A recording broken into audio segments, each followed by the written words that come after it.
avoided anything major and have really benefited from having a really healthy team. So it's going to be interesting to see how they respond, especially given the fact that they're very.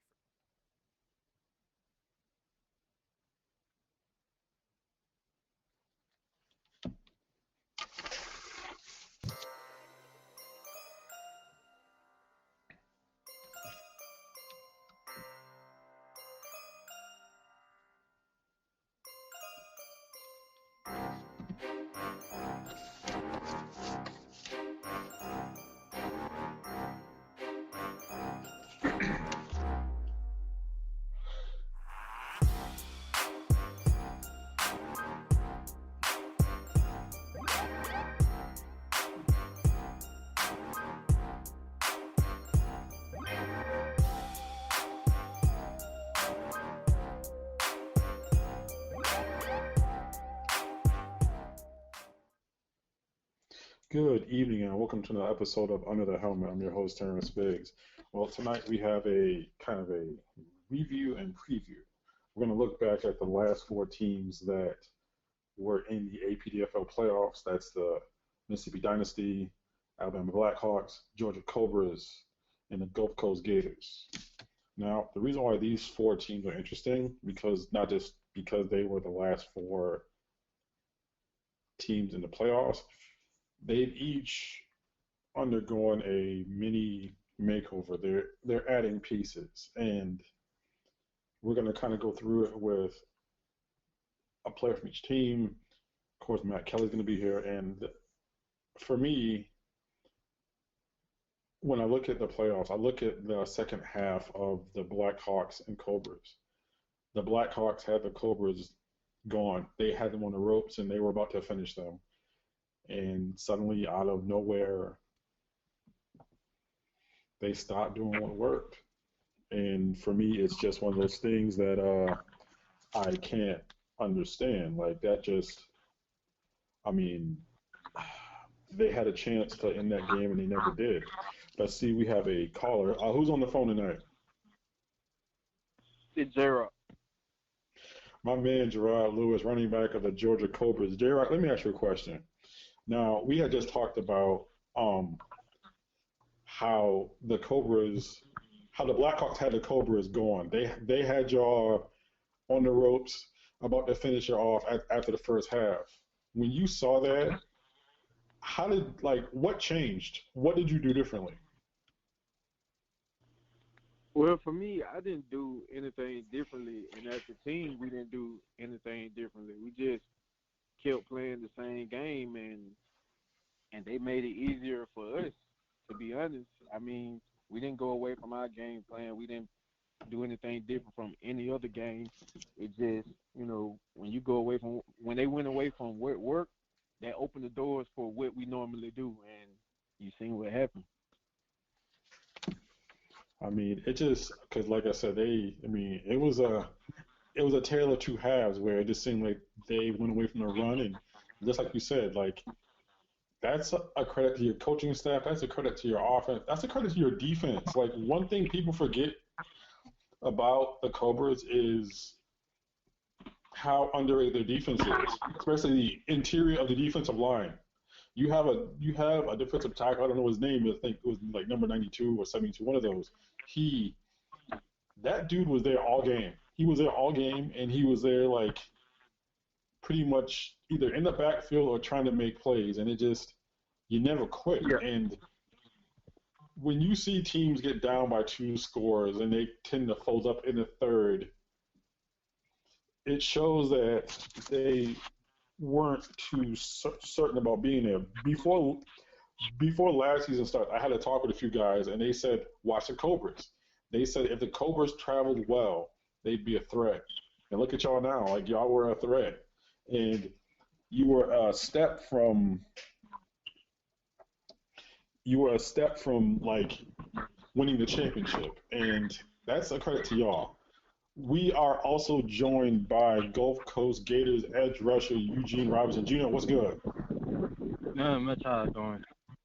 Not much. Gene, we were just talking about how teams who had the dynasty on the ropes, and you guys were nip and tuck back and forth with the dynasty, and you were close. What did you take from that loss into the offseason? That as a unit, we need to come together more because our major downfall, especially in those losses, like coming in last minute, we always, like, as a team, we was fighting amongst each other and stuff, which run us down to a level that we couldn't compete. And then once we finally came together and pulled together as, like, a unit as brothers and stuff like that, that's when we will make our comeback and be competitive with them. So in the off season, we've just been mainly working on that. So we know the talent take care of itself, but we have to come together as a unit. I mean, I agree that the talent does take care of itself, and it's just one of those things that it's one of those things that you guys, will try to work in the offseason. I think that Chris McCarroll is joining us. Chris, are you on? Yes, sir. Chris McCarroll is offensive lineman of the Alabama Blackhawks. Chris, I was talking to J-Rock about how different the second half was against that game and how there was a shift, like a change. When you look forward to the upcoming season, what lessons can you take from that? Ooh, stick to the game plan. You do what you gotta do. They got you there. Don't change up. That's first and foremost. That's always stick with the plan. They got you where you was at that point of the time. I mean, for me, it's one of those things where um, you look at the second half and you're just like, you're stunned at it. You just don't understand how it could be, and you're not sure why it could be. Um, when you look at how things changed and you look at what you've added, do you feel as though you're in a better shape now than you would normally be? Yes. Yes, I am. In very good shape, to be exact. Last year was just a big beginning. This year is gonna be 2020. Gonna be something different, something special. Now, getting back to J-Rock. J-Rock, you are a running back. In the offseason, you said that you have committed yourself to kind of changing your approach as far as getting a little bit bigger and stronger. Where are you where are you at as far as that? Well, I got up to the 200. Like last season I was at 190, and the year before that I was at 180. So this year I jumped up to 200, but the weight kind of slowed me down. It was hurting my knees to adjust to it. So I cut back down to like 193, and like right now I feel good, man. I feel great as far as being stronger. I did my part on that. It's still there. Like I just sipped on somebody last night in the preseason game, and it felt good. I So saw yeah, that y'all, played the new Gators, the Central Florida Gators. no, we didn't play them. Who'd y'all play? Um, this team called the Grizzlies or something like that. Oh, jeez. No clue who they are. We are also joined by my co-host, Matthew Kelly. Matt, when you look at these four teams and to know that they each played close competitive games in the conference championships, what were your takeaways from that game? Those two games. From those two games, that they were the four that deserved to be there. Honestly, they all faced a little adversity throughout the season. They did what they were supposed to do. They came in and competed. And when you look at it at the end of the day, both games were close. Both games were highly competitive, and I think that if it had been anything else, I think it would have been runaways on both sides, no matter which of the four that showed up, and if there was two other teams that just happened to knock them off. So definitely, I think the football gods got it right last year. There you go. We are also joined by Dynasty, let's see, quarterback, running back, receiver, slot corner, barber, coach, all around athlete with Steven Jackson. Steve, what's good with you, man? How y'all doing? Very good, man. Happy holidays early. Steve, let me ask you a question. As someone who have played all around the field last year, and you helped to lead the Dynasty to yet another championship. When you look at the game against the Cobras, and you look at how tough they played y'all, what did you take from that game? What did I take from that game? I kind of underrated their offense. I felt like they were over there, honestly, lying about stats. I feel like they weren't as good as they were put up to be, and they were. I can see that they did definitely put an effort towards it. It was different. Chris, to you as an offensive lineman, and when you look forward to this season, because you have played some summer ball out in Maryland, how did that get you ready for the season too? That put me in shape right there. It got my good feet working. Some of the things that I lacked last season, I feel like that helped me out even more. I feel like I'm ahead of the game. Like what technique somebody plays against me, I know what to do.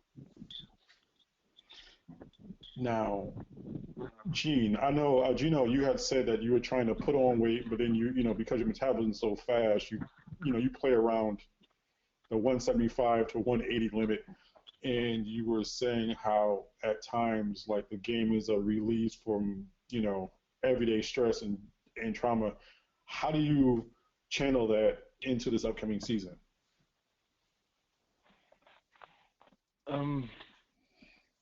Basically, I've taken all that and just made it more of a focus to, how should I put this, like a distraction, because that's a way for me to deal with like the stress and all this stuff like that. Is I just do something to distract myself, whether it's drawing or whatever I do, and I just take that all in, and I just put it like when I'm out there playing, I'm not thinking about anything, I'm not thinking about nothing that's going on, and I feel like I'm in a better mental place with that, so it allows me to, in return, like the weight start to keep on a little bit. I'm actually gaining like quite a few pounds now. And it's actually sticking on. It's not like fluctuating like it normally does. And so I'm able to like focus more and put my all into perfecting what I do. Now, J-Rock, when you look at your schedule, what's the one game that you are most ready for, and the team that you most would like to put a beating on? Oh, the Gators. Not the Gulf Coast, of course. Oh, Jesus. You guys had a close one. It was definitely close. Matt, which game do you want to, like, I know that you had said the Storm last week, but are there any other games on your schedule that you want to, like, smack somebody in the mouth over? No, I ain't really got nothing I want to smack nobody in the mouth over right now. It's every other team it's kind of been quiet. Everybody was waiting for the schedule to drop, but I'm pretty sure it'll come. I know after we get the Columbus Storm, we get Chris and them a couple weeks later, and then we get Tuskegee, so we know how that's gonna go. The smack talking will either be really high or both teams will get really quiet. Speaking of Tuskegee and EAP, So Well, really, right now, I don't really have nothing. I know Chris and his guys are gonna bring him. It's gonna be a battle, and so that's a game I look forward to because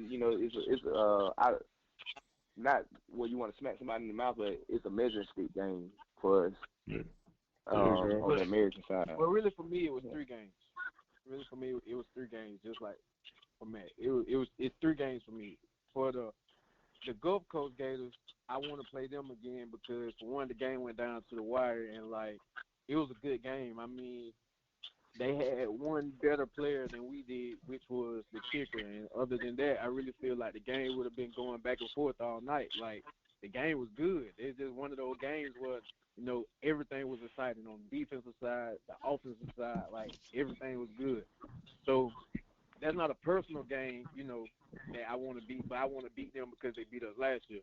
My 2 personal games mainly is the nose because I live like an hour and 15 minutes away from the players on their team, and last year the nose wasn't really, as good as they thought. But saying that we were one of the top teams and they competed with us, they really felt like since they competed, that they really could beat us. And so a lot of players on our team are from Georgia, so we take that game personal because like we let them hang around that that they could play with us, and that's not the case. And then the Storm, I just want to beat the Storm just because like they've been talking trash to everybody. So I mean, for any one of their players that hear this, I don't even talk trash like that. But yeah, I want to beat the brakes off them. Like it's a must. Now, Chris, looking at your schedule, you guys play a lot of games within the state of Alabama. You venture to Mississippi once. What game are you looking most forward to as far as having to defend your state? From the looks of it, it's gonna be EAP. P-Town, I can't say them because they lost kind of the power that to the Wolfpack, to the team down here that's in another league. But I'm sticking with EAP. That's the team I'm looking forward to play against. They lost a lot of firepower as well. So I'm sticking with EAP. Now, I would ask Steve, but as many times as I've talked to Steve, I can already tell Steve's answer, so I'm going to ask Steve a different question. Steve, regardless of schedule, what is your level of excitement about playing this season? It's a new excitement because I'm kind of getting back to my roots. Like I played this nickel position my whole life, and then when I started playing in my pro, I was kind of forced to play quarterback. So it's like this is my first year since probably like 2010 actually playing on the defensive side of the ball. So I'm like really excited to see how I do, see how what other quarterbacks and offensive coordinators look at me and be like, wait, that's the quarterback, he can't cover, let's throw it at him. So I'm kind of excited for that, that situation to be a part of. Now, Steve, do you think that being a quarterback on championship teams will help you as far as transitioning into your new role as a slot corner? That's exactly what it is. The fact that I play quarterback and can, kind of read defenses, it also helps me read route combinations. So, I'm big on doing my part, and I kind of bring that to the, to the table with the defense. But that's for sure going to help me out, like knowing what's coming and what's going. That's going to help me big time. I think that's my advantage up on a lot of people. I agree with that. And Matt, to you, as someone who has played on the offensive side of the ball, what is the biggest transition from somebody going from offense to defense? Just not overthinking for real. Just remembering that it's football, and just not trying to overcompensate for physicality, because a lot of times you get guys who don't normally play on the defense side of the ball, and then you stick them over there, and they want to get some of the get back they got from for some of the licks they take, and that's usually the biggest transition. Just not trying, being aggressive but not being overly aggressive where you make too many mistakes. Um, the best thing I know for me, I think quarterbacks make the best transition when they go to DB because they kind of know what's going on a lot, and receivers that run really good routes and that are students of the game because they can pick up the pass game really well. Usually their biggest thing is just tackling, but to me that's just the biggest thing you see is just making the transition and not being overly aggressive. Now, Jay, right, as someone who also returns kicks, like, will you do less of that now that, I mean, you are playing a near championship team? Do you think that you should return fewer kicks or more kicks, or do you think that you should just be a running back at this point? Well, I honestly don't know as far as how much I'll be on special teams this year because like we had a lot of people coming in, but I can say that I should be on every special teams simply because I was on every special teams last year. Like I made plays on special teams. Like I'm more than just a running back. Like I made plays. Like if you paid attention in the championship game, not taking nothing away from the dynasty or anything that my team was doing, but second half, once I got on kickoff, I made like the next 2-3 tackles on kickoff. So I don't know how it's going. I don't know what Ivy had, what his plans are with me being on special teams, but I feel like I still should be on every special team. That works. Gene, to you, when you line up as an edge rusher and you're going, field, when you have solid linebackers, because apparently you guys have added one in Harrisburg, you got Isaac Warren back there. How much of a peace of mind does it have, or how much peace of mind does it help you to actually know that you have support behind you if a quarterback eludes you? It helps a great deal because now I don't have to second guess or try to do more than one person's job. I played on teams and stuff that I didn't have as good of linebackers behind me, so now it's like I know I can't fully commit to this move or commit to this, person, whatever, because I'm worrying what if something breakdowns behind me. So now I gotta prepare just in case I gotta get back. But having Isaac and especially Harry, I don't have that worry, so I can go full throttle and go wherever I need to go. And also, with them being so intelligent like they are, if I mess up, I know that they're going to correct me. They're going to do whatever to make sure that I'm still right at the end of the day. So if I say spur of the moment, I want to go B gap, they're going to jump out and kind of low key help cover the C gap. It's actually recover, go back out there, and it just makes everything a whole lot easier. Now, Chris, now that Dre Jones has moved on to the Gators, you are the anchor of the offensive line. How much does your role change knowing that you will now lead that entire group again? It actually didn't change. Uh, Everything stays as is. Like it's the next man up. Ain't no reason to change nothing around. It hurt us a little bit that he left, but I hate how it happened. But it is what it is. It's life. We got to move on. We can't look forward. We can't look back for that. And I know that you guys have added pieces on offense. How much does the new quarterback change the Blackhawk dynamic? That changed the whole nine. Now, I know that Chris is humble, and he won't say this, but Matt saw it. I saw it when y'all played the Dynasty.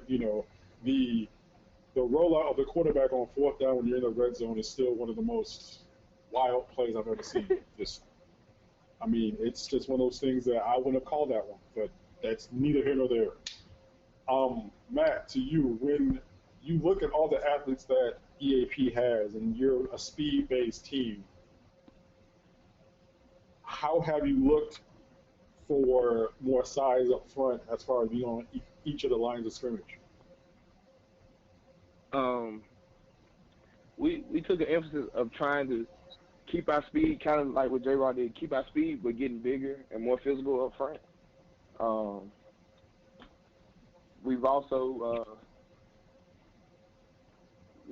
tried to become more of a hybrid team as well, with a little bit more exotic with our calls and stuff. Kind of try to keep teams on their toes.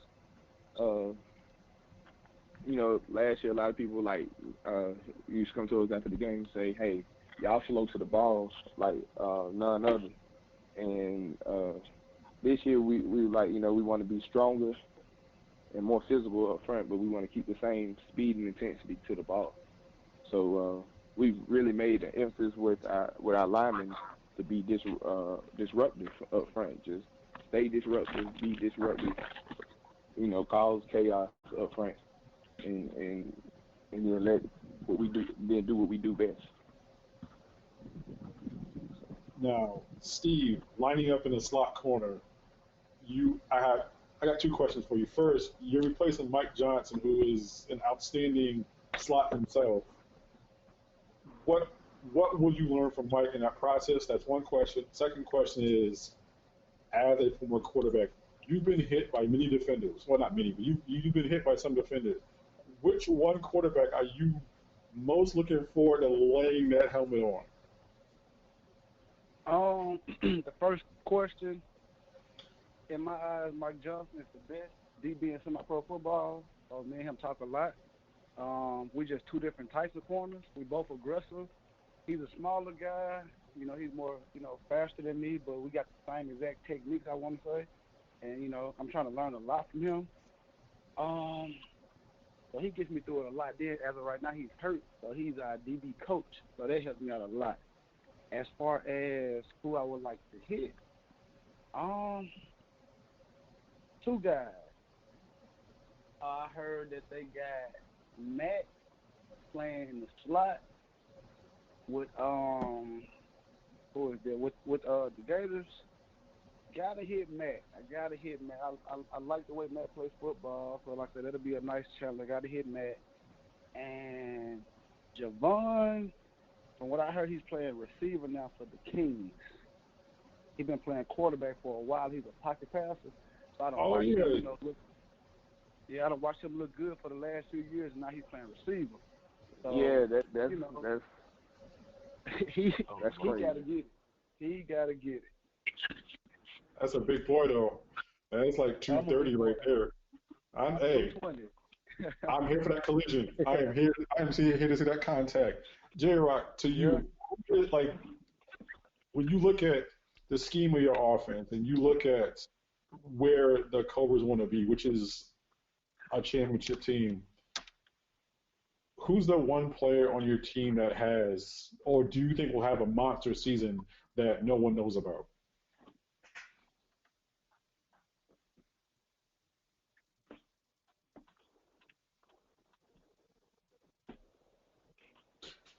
Okay, we'll come back to Jay. We'll come back. Yeah, I'm still here. All right. Okay. Who's the one person on the Gators do you think that will have on the Cobras that you think will have a monster season that no one knows about, like the underrated guy? His name is Aquan D. He was number 9 last year. The Man, defensive look end, here, ain't right? nobody. J-Rock, ain't nobody forgot about D. No sir. Man, look here. No sir. Look here. D got overlooked. Last year because he played did. a lot of positions. So it was nothing, he didn't ever get keyed in for, one position. Man, Absolutely. like when I tell you this man can play every position on the field, like from receiver, DB, safety, quarterback, DN, it don't matter. Like the man can play every position on the field, and if he ever just stuck to a position, like he's one of those players where if he stick to one position, he'll be the best at that position. But he's so good that you got to use him in other places. Like, he literally plays every position on our team at any given time. So that's one player I feel like they're gonna have a big season this year that probably never really thought about. You know, there's somewhat like Matt. Yeah, he knew of him, but most teams that that we play, they'll probably look back and they might not remember who he is because he's everywhere. So Right. that's the player. And I tell you this, Jay, you absolutely right, because I mean he caused us fits all night. I think he caught the first touchdown against us, and I just remember going over to Troy, and Troy was like, "What happened?" I'm like, "Man, we hadn't accounted for that. And then I mean sometimes we felt like we had y'all down, he'll make a big play, whether it was on offense or defense, and for him to be a bigger guy, he's got very good hands. Yeah. And I think that was he moves faster than the guy for his size that you expect, and then his hands are way better than you would expect. And he we actually were talking about him at practice the other day about big receivers, and we were just like, man, that man just whooped us up and down the field. Exactly. Like, yeah, man. Now, Gene, you have added Matt Rouser to the backfield of Davis, Green. Tyrone is known to take off every now and then. Where do you think that the offense, as far as who's going to be the lead receiver, when you have all this backfield talent, who's going to be your option on the outside?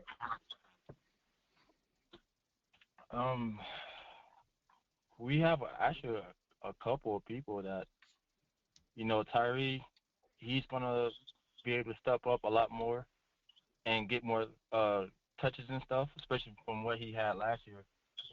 Also, we moved Chambers out, and so now he's, instead of being on the slide, like low-key playing tight end and stuff, he's our big body on the outside. And so I think with them two on the outside, they're going to get a lot of 50-50 balls, making big catches, and bailing Tyrone out, whatever he get in like a sticky situation. Especially the way Tyrone has in this past off season made a huge jump. So I think everybody be surprised at the new Tyrone that they're going to see. It's not going to be like, him just screaming around, and he's come a long way from like reads and being more patient and trusting his receiver and stuff. So I think them two are going to be big this year. Now, Chris, you guys have added Pat Campbell to the outside, so he's kind of a bookend with Justin Robinson, and now like you add in Corey Wells and that defensive backfield. Offensively, you have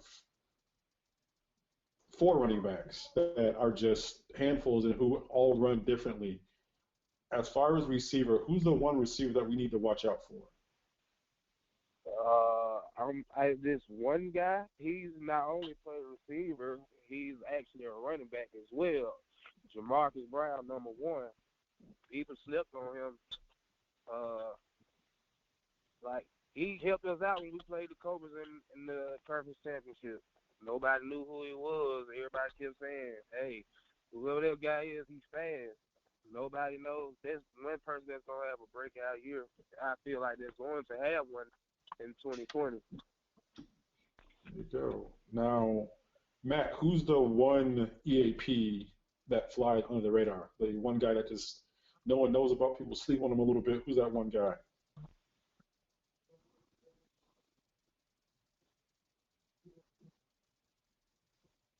We'll come back to Matt. We'll come back to Matt. Steve, let me ask you this. When y'all lost Corey Tucker, he moved, but then you have Anthony Williams, who stepped in the postseason and had a ridiculous run. Is there any dynasty player that we should look out for that may not catch the press or catch the attention, but is poised for a monster season? Offensive wise, we have two guys that are on the outside. I'm kind of scared of them. Like when I cover them, It's like one of them a big guy. He came on toward the end. His name Jaron Mallory. He came on toward the end of the season. I want to say like he probably had like 6 touchdowns in the last 5 games. He was a basketball player growing up and just converted to football, and it just looked too easy for him. We got a new guy that just came in. He's been like maybe our best receiver in the off season, and I'm very excited to see him in the league. So like those 2 guys are just pretty much real talented, and just depends on how we can get them the ball. Now a follow-up question for you, Jack. You have won titles at quarterback. Joe Thomas, from all guesses, will probably be the quarterback. If not, whoever is there has giant shoes to fill. Have they reached out, and what is the best piece of advice you could give to whomever takes the snaps under center for the dynasty? Honestly, both of those guys that we have at quarterback, they're way better quarterbacks than me. Like I say, I'm pretty good in space as being an athlete, but as far as sitting in the pocket, I think we'll have more passing yards from multiple receivers this year because they can spread the ball better than I could. So, like, my only advice to them, I always let them know, no matter what, we don't have not one receiver that put the quarterback down. That's the biggest thing. So, just go out there and have fun and trust your guys. They, like I say, I played the last 5 years at quarterback. No receiver ever came at me and like tried to put me down about a bad throw or a bad read or they was open and I didn't see them. But I think the transition will be pretty good.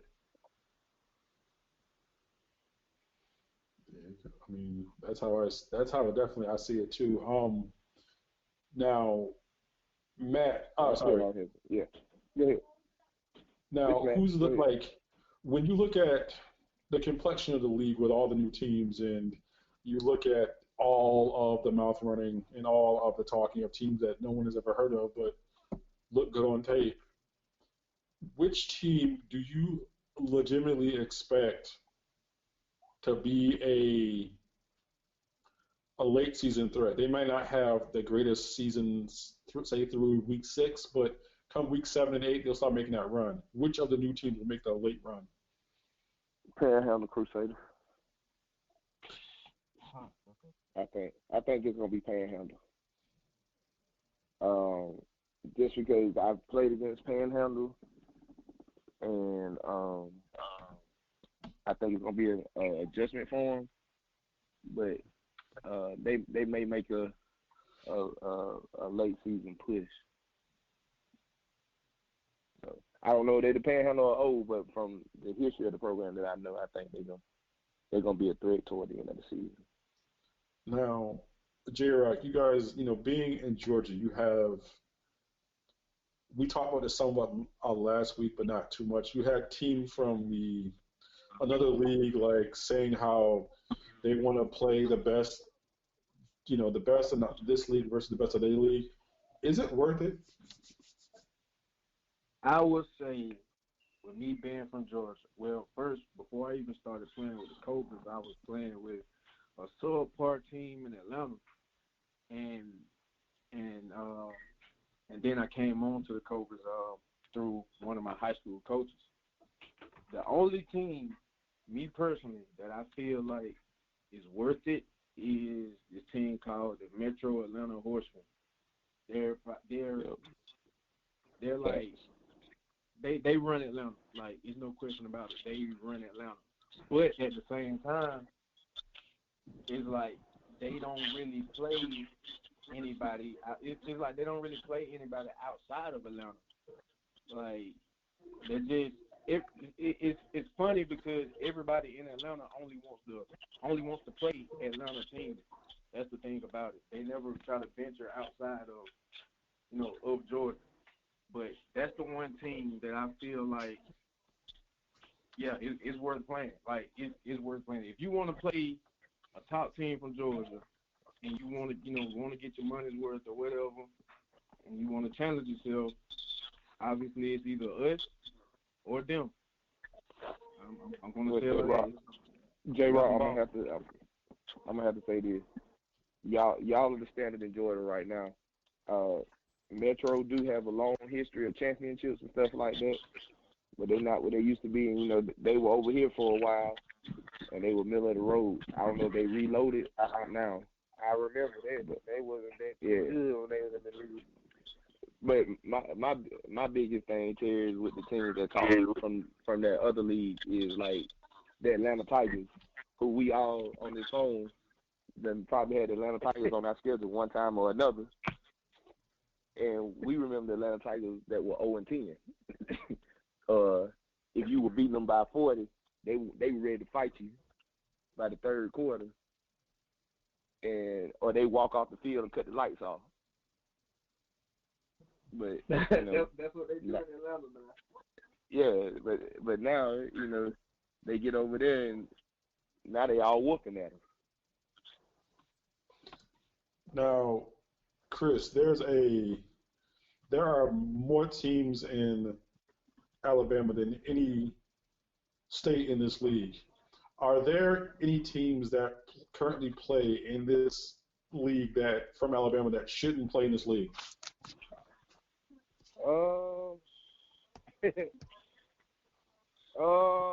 Shoot. I had to say the 49ers. Is it because of a lack of commitment? Yeah, that's what it is. They have a good history and not been doing so good as far as traveling wise, game wise. I give it to the West Mobile. I hadn't really heard of them until like last year when they're in the XSFL, and I was like, oh, this is okay, they're not gonna. Oh, we'll definitely see how they go. Gene, to you, you have a team in your own city. You have a bunch of teams in your area who are now trying to claim the throne of the best team in Florida. Is there any serious competition for the Gators within the state of Florida, or is it just more of like line them up and knock them down?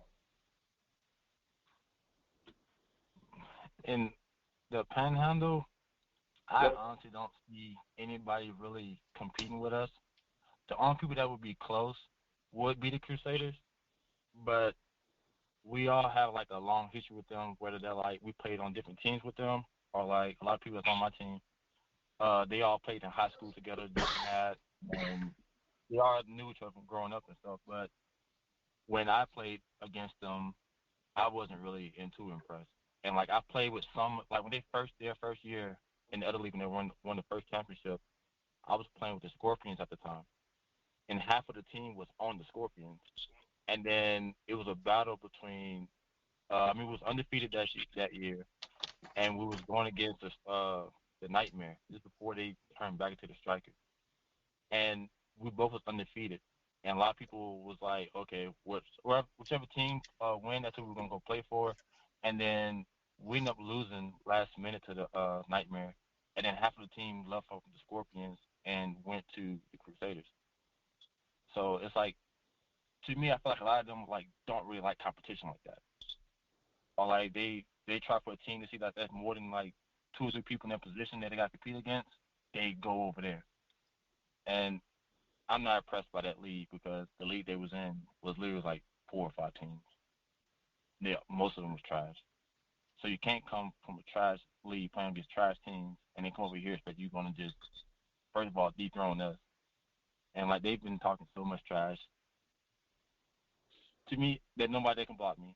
And I already told them if you can't block me or block anybody else, you can't get the ball off. If you can't get the ball off, you can't score. And you can't stop nobody on our offense. So they be the closest ones, but we're still gonna beat them down. Whether they like it or not, we're gonna just I'm trying to make them fold. Wow, that's wow, trying to make a team full. That is some harshness. Steve, to you, when you look at your schedule, and now it's super early, but do you look at your schedule sometimes and say, you know what, this team may not even be worth us playing, and we should just, I mean, does it take um, more motivation to play certain teams? You're like, you know what, I'm here. We're gonna put 40 on this team and probably be done at the third quarter, or is it more of like you take every opponent the same? Um, that's funny. I had a speech yesterday at practice about that. Last year, I felt like this gonna sound bad. Last year, I felt like we underachieved because we took a lot of teams for granted. So every team that we play, it's like you have to focus on dominating. You have to be the best version of yourself all 4 quarters, no letting up. Can't take your foot off the gas at all. So like I haven't really seen the schedule. I just heard who wasn't on the schedule. So it's like, it's for me it's just every play giving everything I got. Like you don't wanna take your foot off the gas at all. Now, the a follow up question I have, Steve, is this: like, y'all make that trip, I think, to Oklahoma. What is the longest trip that you took before that? Oklahoma and we lost. Oh yeah, y'all thought, oh. How rough is that trip on the way back after a loss? Honestly, well for me, I had the flu and I had a stomach virus. So Hmm. just so happened I got lucky and I flew that game instead of driving that game. But like even the ride back, like, and I ended up getting a concussion that game too. Everything pretty much went wrong that game. But that was a tough one. And it's like I'm kind of excited to get back to Oklahoma because like I just feel like if I was 70%, we would have won. Not discrediting anything for my teammates, but I feel like I left a lot of plays out for being, not being able to be the best version of myself. So, like I said, that's a long, even with the flight, with the layover and all this and that, that's a long time to sit there and think about how you lost a game when you feel like you're supposed to win it. Makes sense to me. Now, we're gonna kind of spin it to. I know that all of y'all are football fans, as I am, because y'all play. And J Rock, to you, as a Florida State fan, are you happy with Mike Norvell as your head coach, or did you want someone else? I'm happy with it because he also added the addition of the offensive coordinator from Auburn. But the person I wish that we would have got or would have took the job, honestly, was Deion Sanders. And I say that because if Deion Sanders would have took the head coaching position, I don't think there's nobody that wouldn't want to come play for him. Like, he adds excitement to the game from his personality to his history, like, and it's his, he's an alumni. Like, I really believe that if Deion would have took the job, we would have instantly had a major turnaround in recruitment, for the next 2 years. Then his son is graduating in another year. I think that would have been very exciting to see him recruit his own son, run his same program with his own flesh and blood. Like, maybe it's just me, but that's who I wish would have took the job. Now, as someone who has played for a college in another state, do you still have ties to Florida college football, or are you just more of just a fan of the game? More of just a fan of the game. I Who's never the really one cared player for much of for Florida college? football. Yeah, I've never really cared for Florida college football, honestly. Is it just like because you grew up with the players, or just more people hype much too much, or what? Uh, More like the hyping up, because like a lot of the players, it's like they are from the area or whatever that goes to some of these big Florida schools. And after a while, you get kind of annoyed with hearing about the same person over and over and over. Sometimes they're overhyped more. Like, they still be good, but sometimes they just overhyped. It just gets annoying. No. Now, Chris, as someone from Alabama, am I right to guess that you're an Alabama fan?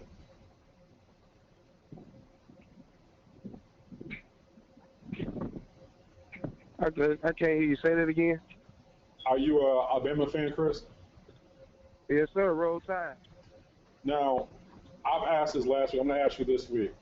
Looking back on it, if you're Nick Saban, do you keep two on the bench and let Mac Jones have that game against LSU?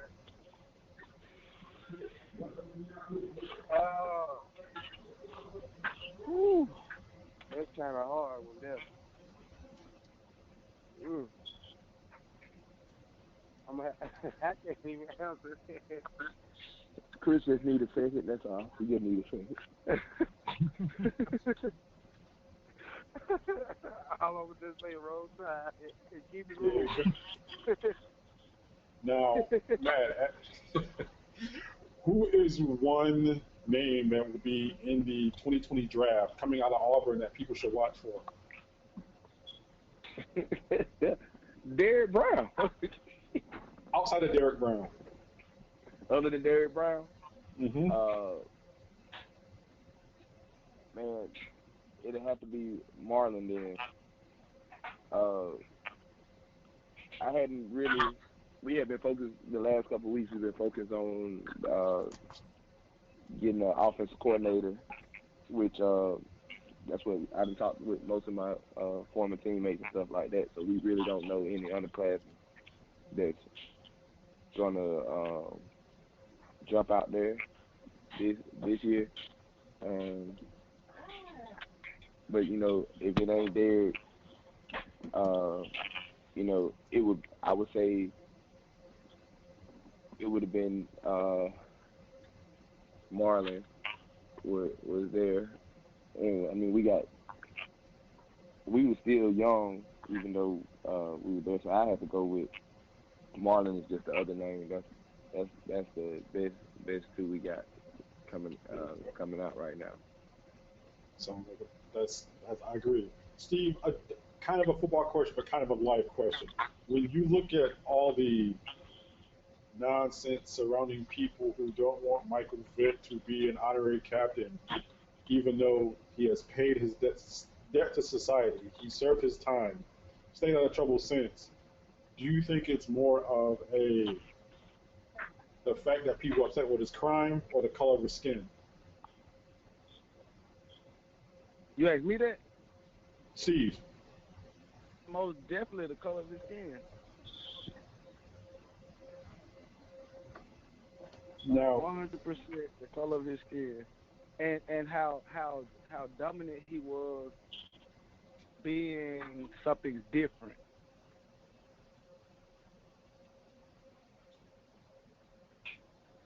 like, I agree. Like, you look at somebody like, I'm just going to use Ben Roethlisberger as a, you know, everyone knows what he was accused of twice, more than one time. Right. And he had to get suspended for it and had to settle lawsuits. Steve, when you look at how the NFL is structured as far as being a black quarterback, you saw Lamar Jackson succeed. You see Mahomes succeed there. Russell Wilson. There is a bunch of the newer crop of black quarterbacks.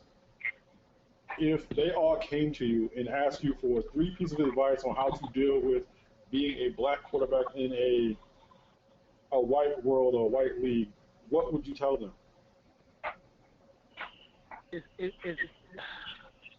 I hate this, but it's kind of like a situation to where being a quarterback that's black is like the only thing I don't like about it, and I love about Lamar and his situation because it's like being a black quarterback, you are kind of forced to prove you can throw instead of run, instead of being yourself.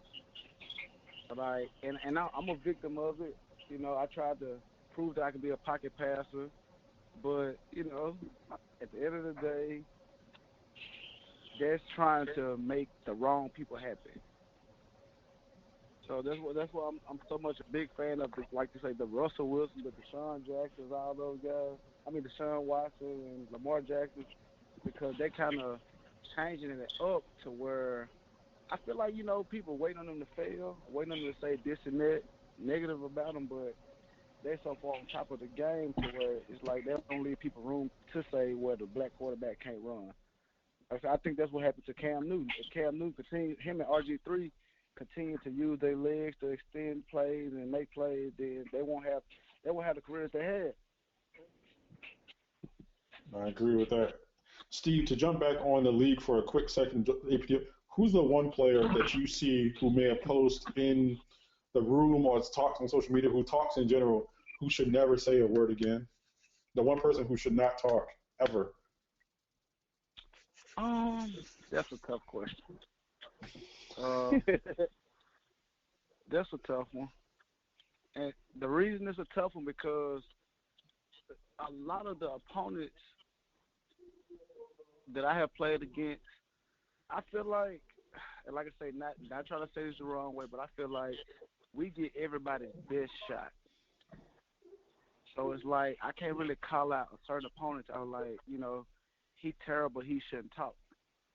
It was a guy from the nose that people gave him a hard time about, because he did a lot of talking, but he played pretty solid against us. So, I can't just call out one guy to say they talk too much and play bad. That's fair. It's super fair. It's honest. Now, J Rock too, the same question. Who's the one guy in the league who should never speak? Whoever the linebacker was for Tuskegee. Mr. AK10, Andrew Tate. Man, look.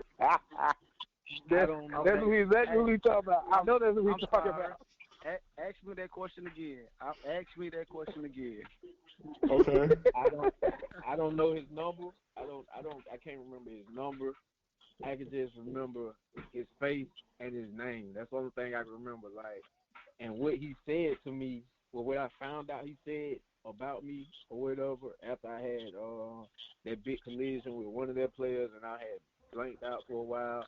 Like, I'd never forget what he said to me until we played them. And if I ever get a chance to play them this season, like I'm personally gonna embarrass them. Like, that's the only person I want to embarrass. Like, that bad. I want to embarrass him so bad. What would he say? I don't want to put it out there, but he know what he said. He know what he said. What was the topic, I should say? Put it like this, like it was. That's not something you say about a player that went down on the field because it had nothing to do with football. Like, it's fine though. I'm embarrassed when I see him.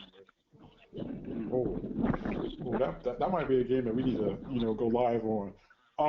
Gene, who's the one player in this league that you haven't ever mentioned that should never speak? That I haven't mentioned already? Yep. Yeah.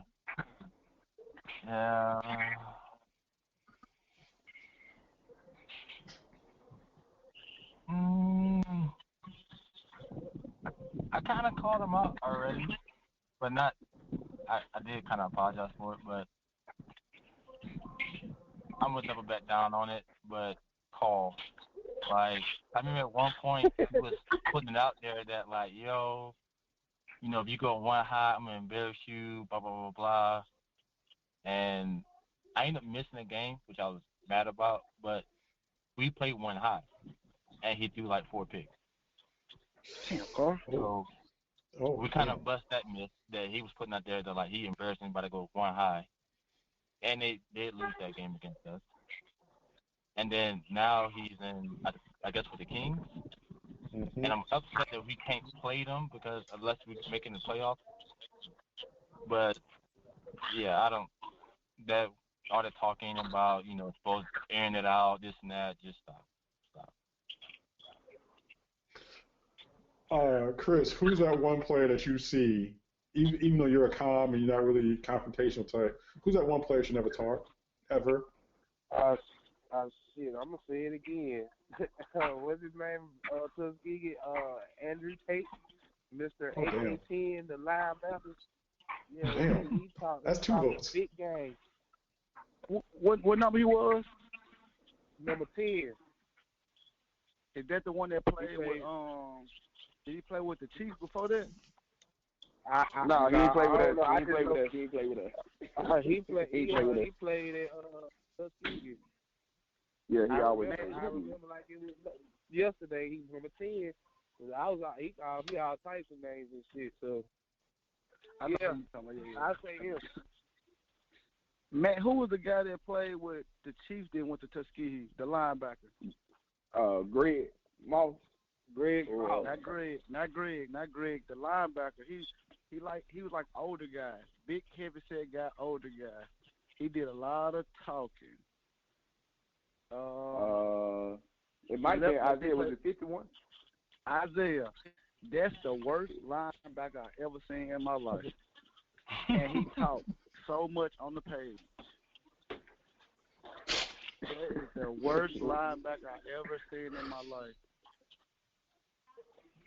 Yeah, he played. I forgot he played for the Airmen too. I forgot he did that. I did hear that. Yeah. But Yeah, at this stage of life, that's the worst linebacker I've ever seen. Damn. Just slow or just not? He was very slow, and he's like probably like 6 foot, maybe 270, 280. He literally tried to go low the whole game versus me and Jay. That's terrible. Like that's it. Just to me to be a linebacker, a bigger linebacker, and to cut every play, that's just soft. But the fact that you talk and you go low and you miss, that's terrible. Damn. That is terrible.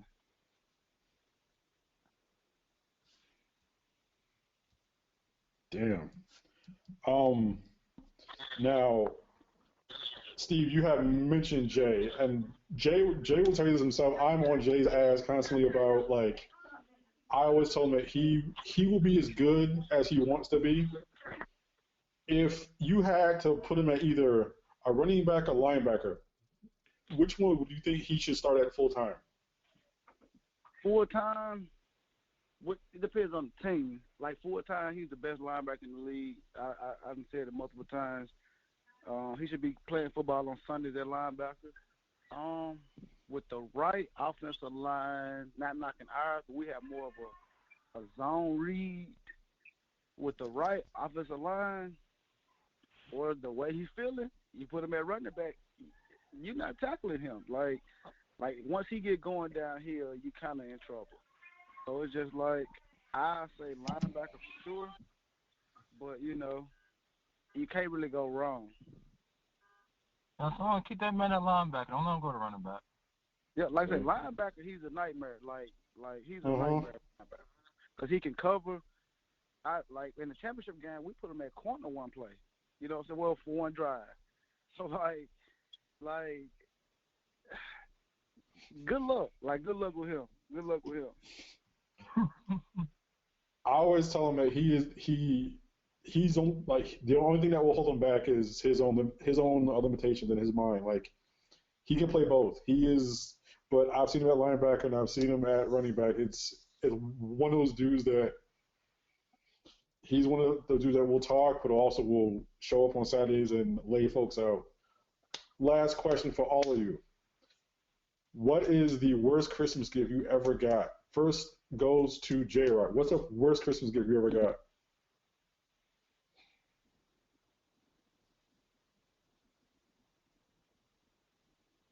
Okay, we're gonna. The worst Christmas gift. Christmas gift. My dad bought me this turtleneck sweater thing by South Pole with a big, like, it had like the South Pole cartoon character dude on it. Cause I had told him, I said, yeah, I want a sweater for Christmas. I wanted a polo sweater, V-neck to wear with my with my shirt and tie to go with my suit. He had bought me that thing. It's still sitting in the back of my closet at home at my mom's house. to this day. And he just thought it was the best gift ever. And I was like, wow. So he always tell folks about it. He's like, yeah, I had to keep my son fresh. He said, I said, yeah, Dad, yeah, you got it. You was you the best dressed guy I ever seen. So that was like the worst gift I ever got. And my mom always chuckles every time he brings it up. He just leaves the room. So Gino, what was the best or the worst Christmas gift you ever got?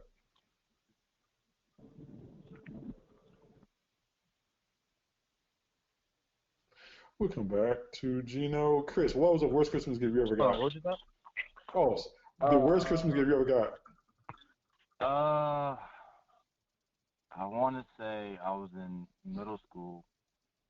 This is when I stayed in Louisiana in Shreveport, and I wanted like some new shoes or whatever. This is when like the Reeboks was like the hottest thing out or whatever. And my dad got me a pair of Reeboks, but I didn't realize that he had got them for the girlfriend he had at the time, and just me and her happened to, at the time had like the same size shoe, and so he gave them to me. So I'm not knowing no different or whatever. So I went to school thinking I'm like, I got new shoes for Christmas, and I get clowned like the next like couple of days because everybody said that they're girl shoes, and kind of like they really were strictly female shoes, not like a cross gender shoe. Oh my God. Chris, what was the worst Christmas gift you ever got? Well, I was a freshman in high school. It was a good hot thing with the mopeds, the gas mopeds, whatever you want to call it. So I ended up getting an electric scooter, and I'm riding around my neighborhood with my electric scooter. Everybody just laughing. Everybody around with their gas-powered mopeds and stuff. Yeah, that was about the worst thing I ever got for Christmas. Matt, what was the worst Christmas gift you ever got? oh, that was me telling y'all the story about that sweater. Oh, sorry, that was you. My bad. Yeah, Steve, that what was was the me. Hey, Steve? well, What was the worst? and a pair of shoes from a girlfriend. Those Oh are my God, worst too. Steve, I what was the feel worst bad. gift? That story about the girlfriend. Yeah, that's bad. What was the worst gift you ever got, Steve? I ain't gonna lie, I can't answer that question because my girlfriend looking me right in my face, waiting on me now. Oh no. Oh, okay. Then let me ask you this: what was the best gift you got? Then, yeah, let's just help Steve out. What was the best gift you got, Steve? Okay, so I told my lady I wanted to switch my wardrobe up, and last year she bought me a lot of things that I said I wanted as far as in my wardrobe, as far as the kind of casual dressing. So they had to be like the best Christmas I ever had. The worst gift I ever got years ago. I'm like probably like 23, 24. Had a girlfriend. Leather pants. That ain't safe. Leather pants. Yep. Leather pants. I had to wear leather pants to one of her family functions. I live in Connecticut, which is it's just as cold as Wisconsin. Yo, I can't tell you how uncomfortable wearing leather pants in snow is. It is the worst feeling on earth. Like, I couldn't sit down. I couldn't barely, like, my shoe was untied. I'm like, you know what, the hell with it. I'm just going to leave it untied. I can't reach down. Those pants were so uncomfortable. I wore those one time. Threw them in the closet. Never forgot it. Nope. They gotta be a bad one.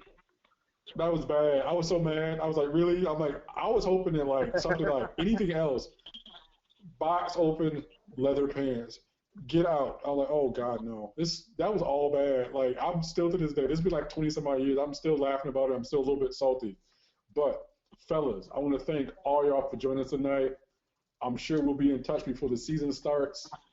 If we don't talk before Christmas, have the best Christmas and the best New Year. Steve, go easy on the Hennessy. I'm drinking now. Anything possible. And I'm gonna close with this. Hey, Eugene. Yeah. Hey, do your part. I'll see you soon. Yes, sir. All right, fellas, y'all be easy. All right. All right, have a good one. the episode of. You too. Thank you and good night.